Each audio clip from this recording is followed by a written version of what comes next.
Welcome to the Bill Kelly Podcast, critical discussions in critical times. Here's your host, Bill Kelly.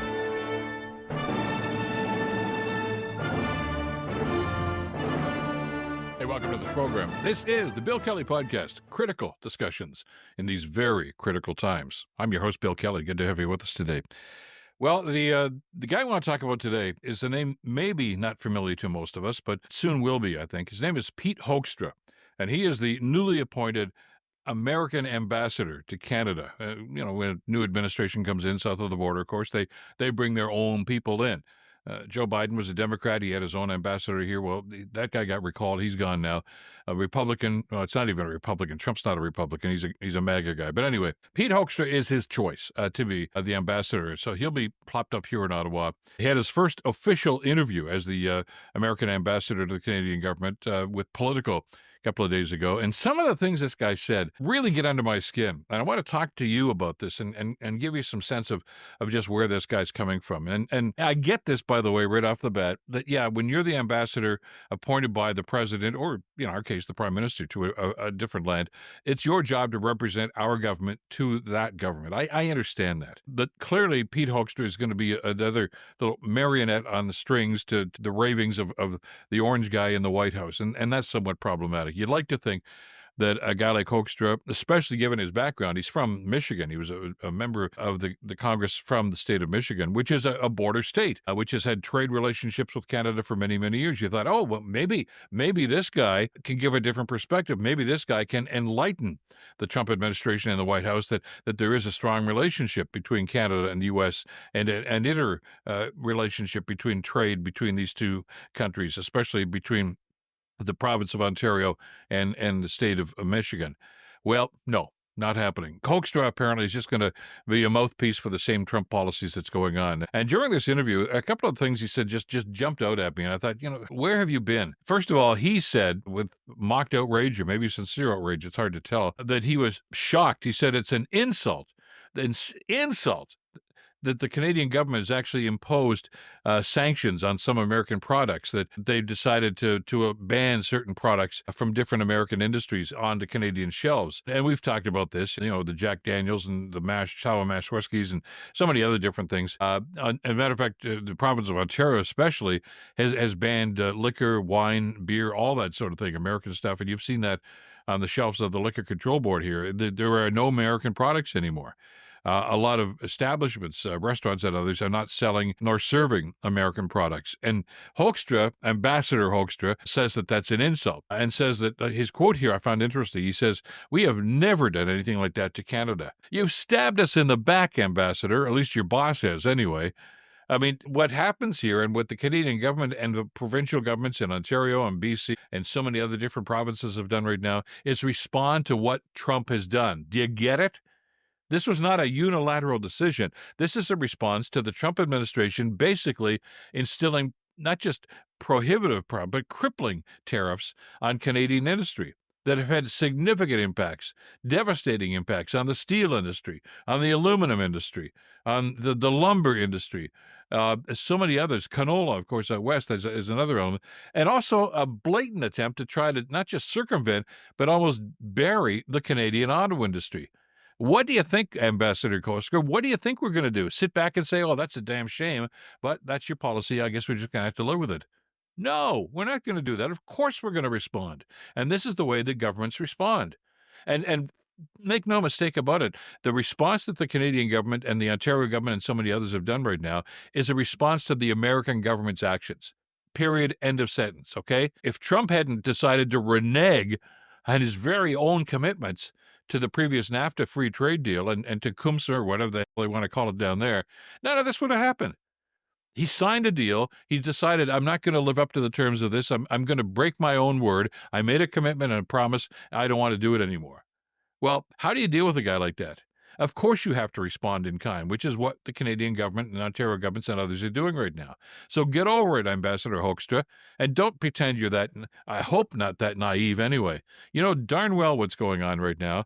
The American government is all over Canadian economies, and we're supposed to just sit back and say, oh, well, we'll just handle that and take it. No, we may be happy and nice-going and easygoing people in this country, but we're not stupid. We know when somebody's dumping on us that we're going to do something about it and we're going to respond. Yet the impression that he gave during this interview with Politico was that the Americans are being wrong done by the Canadian reaction to this, that we're dumping all over them. We're not allowing those products to be sold here. Well, here's a little tip. I can't speak for the government, Ambassador. Drop the tariffs and everything will be fine. You'll have the American beer and everything else back on the shelves in no time at all. But drop the damn tariffs first. He keeps saying, well, the ball's in your court. The ball's in Canada's court to how to respond. No, the ball's in your court, Ambassador. The ball's in Donald Trump's court. Drop the tariffs, and the retaliatory indications of what we're doing here will be gone too. It's that simple. This is not rocket science. He goes on and on and on about this, basically trying to defend the Trump policies right now. And basically, I guess the attitude that I've heard from a lot of the people in Washington and a lot of the observers is that they can say and do whatever they want, and Canada just has to roll over and take it. Well, we're not doing that. That's certainly not what Prime Minister Carney has talked about, nor should it be. Canadians have to stand up for what's going on. Ambassador Hoekstra also says that he's very upset, speaking on behalf of the Trump White House, that Canadian governments and Canadian businesses are starting to look towards other areas like Europe and others, the European Union and Scandinavia and the Far East, to develop stronger ties. Just a couple of days ago, Prime Minister Carney had strong meetings with the Mexican president about developing stronger ties because of what's going on with the Trump policies. And he says, well, that's simply a decision the Canadian government has made, and we can't do much about that, but we're disappointed. We're doing it because you're on us, okay? How much more clear can we be on this? If the Americans had lived up to their expectations and lived up to their commitments from previous trade deals, this doesn't have to happen. But because our supposed best friend south of the border, our number one trading partner south of the border, has decided to stick a knife in our back, you're damn right we're going to start looking for other options. We're not turning our back on America. The message we're sending here is we can't count on you anymore. We thought we could take you at your word. We can't. So we can't simply sit back here and wait for you to stab us again. We still want to maintain a relationship, and maybe someday that relationship is going to be stronger than it is now. But in the meantime, we owe it to the Canadian people, we owe it to Canadian business and industry to start looking for other alternatives. And that's what this government's doing, and thank heavens that's what they're doing. And if you're upset about that, I'll go back to my initial answer. Drop the tariffs. Stop playing stupid games and start living up to the expectations and to the commitments that your government, including the Trump government, has made. Don't forget, this existing deal that Trump simply wants to turn his back on and says, I don't want to play anymore, was signed by Donald Trump and negotiated by Donald Trump. And when he signed that deal years ago, he said, this is the greatest trade deal ever. It's going to be great for everybody, and Americans love this. Now, all of a sudden, he's changed his mind, and Canada is responding. And Ambassador Hoekstra either doesn't get it or is simply parroting everything that Trump is telling him to say right now. But we are going to respond. And I think that's the message that we've received from our Prime Minister. And I think it's the message that Canadians have embraced so much these days, that we're tired of it. There's a classic scene from the classic movie Network. It was done years and years ago. From the guy who worked at a network news station yelling out the window. He says, we're mad as hell. We're not going to take it anymore. Well, you know what? That's the Canadian attitude that we're taking. We are mad as hell. And we're not going to take the that we're getting from the Trump administration anymore. We're not simply going to roll over and say, well, if that's what they want to do, I guess we're just going to have to accept it. No, we're not. We have other options. Our preferred option is to maintain a friendly relationship, an environmentally sensitive relationship, and an economic partnership with the Americans. That's the way it's always been, and it's been mutually beneficial. But now you've got Trump and his minions, including apparently the new ambassador, Hoekstra, that simply want to say, well, to heck with that. We can do whatever we want, whenever we want, and you guys are just going to have to suck it up. Well, no, that's not. There are other options. It's not the preferred option, but it's one that we need to take. And it's a path that we need to take because of what Donald Trump has done and continues to do for the next little while. I'm proud of the way our government's responded to this, and I'm proud that we're looking at alternatives right now, because what this does is, I think, first of all, it underscores an ongoing concern that we have had for the longest time in this country, that we always feel as if the Americans simply take us for granted, and we can, just accept it, and if you don't like it, too damn bad. And he brought up Hoekstra's heritage, by the way, is Dutch, and it's interesting. and maybe somewhat serendipitous, he took over Ottawa, his office in Ottawa as the ambassador, just around the time that the Canadians were celebrating, and the Dutch government and the Dutch people were celebrating the liberation of Holland in World War II. And Canadian troops, American troops were involved in that too, so were British, but Canadian troops played a huge role in that whole enterprise. And ask anybody from Holland about that, and they'll tell you to this day, how many years after World War II, there's still a love relationship, an extremely strong tie between the Dutch people and the Canadians because of that liberation and because of the work the Canadians did. And as a person with Dutch heritage, Hoekstra should understand that. And he says maybe the Canadians just simply got their noses out of joint because of movies like A Bridge Too Far, which really seem to simply focus on the American contribution to the liberation of Holland. And you know what? Yeah, it does. Because we know that's not the case. And that's another situation where Canadians have been victimized by the Americanization of history. And it happens time and time again. And for so long, we just kind of rolled over and said, well, so what? It wasn't the Americans. It was the Canadians that played a key role in the liberation of Holland. And it kind of reminded me, as I was listening to Hoekstra's comments, about another movie situation that happened a number of years ago. Remember the movie that was called Argo? Ben Affleck was in the movie. He portrayed it. And it was basically a retelling from the American perspective about the liberation of American hostages in Iran back in the late 1970s from the Ayatollah and the revolution that was going on. Remember that the Americans that had worked at the American embassy were being trapped, and some of them, of course, were held hostage for quite some time and didn't get released until after Jimmy Carter left office. But there were a number of them that got out. They were hidden. They were secreted out way and got out before all the hit the fan there. And the movie Argo, which was done by Affleck, basically gave all the credit for this fabulous activity to release these Americans, to hide them first of all, and to get them across the border to freedom.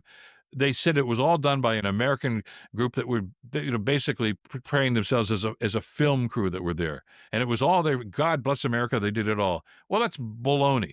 We all know historically that it was the Canadian ambassador, Ken Taylor, and a number of people within the Canadian embassy that, first of all, hid those people for a number of days and got them out. It was not an American film crew. It was the Canadian government. Affleck apparently didn't even know anything about it. And, of course, the Americans just ate up the American version of this. And this happens time and time again. I know we're kind of hitting on sore points here, but it's about time that we started talking about some of this stuff. The Americans, talk about, 1941, World War II had just begun. No, it didn't. World War II began in 1939. America didn't take part in it until the bombing of Pearl Harbor. And that was, I think, very proportionally, characterized by the movie Churchill and so many other things that, they were begging the Americans to get involved, and they simply didn't want to do it. The Brits and the Canadians and others were doing their best to try to fight this war and to fight Nazi aggression, and the Americans sat on the sidelines for the longest time. But to hear the Americans tell it, well, it was all them. And Trump, of course, being ignorant of history, is still going on with that rant saying that America won World War II. Certainly their involvement was a key factor in this, but it was an allied, of course, collaboration that won the war. But you see, Trump and the Americans simply say, America first, America are the only ones that do good things here, and we're just playing minor roles in this. And that's not what history says, and that's not what's going on. And what bothers me about Ambassador Hoekstra's comments is he seems to be basically carrying on that narrative, and it's false. And although there are probably millions and millions of Americans that are going to simply buy into that because it's, what they want to hear, history tells a different story. And it's about time that we stood up and simply said, you're wrong. This is the way things are. That, yes, America is a dominant economy. Yes, America is still dominant in NATO, for instance. But they don't run it. They're a member and a very strong member, but so is Canada. So are other nations involved in NATO. And Trump wants NATO and the G7, or as long as he wants to have them go on, he wants to be the straw that stirs the drink here. It's all America this. America sets policy for this. And that's not the way these agencies were set up. That's not the way the global economies were set up, but it's what Donald Trump wants. Donald Trump doesn't like partnerships. Donald Trump loves to simply dominate, and that's going to be a problem, and it has been a problem for us. And it's about time that world leaders like Macron in France and others in other parts of North America, certainly, and Mexico and Canada, have got to stand up and say, sorry, we know you're the big dog here, but you don't call all the shots. That we need to have our input and we need to have our sovereignty respected as well. Trump doesn't want to play that game. And Hoekstra apparently, although he's going to be sitting here, I guess, for how many more years, simply parroting the Trump policies in Ottawa as the American ambassador, we have to stand up and simply say, this is what is best for Canada. And we're not simply going to stand by. We are mad as hell, and we're not going to take it anymore. And take that message back to Washington, Ambassador Hoekstra. That's it, edition of the podcast. So glad you're with us today. It's about time that we spoke up and spoke our minds about these key issues. And we're going to continue to do that on this podcast in the weeks and days to come as we look at some of the rollouts of some of these policies. Of course, you can catch us on the podcast here on Substack, on Spotify, Apple, certainly on YouTube, TikTok. We're on many different platforms right now. And it's great that you're with us. It's great that we get feedback from you on the issues that we discuss here. Keep that coming. Thanks, as always, to Madeline Kelly for the great work producing the podcast today. I'm Bill Kelly. Until next time, stay in touch and stay informed. Bill Kelly Podcast brought to you by Wissenz Law, personal injury lawyers. Listen, you didn't choose to get injured, but you can choose the right lawyer. Wissenz Law, 905-522-1102 or wissenslaw.com.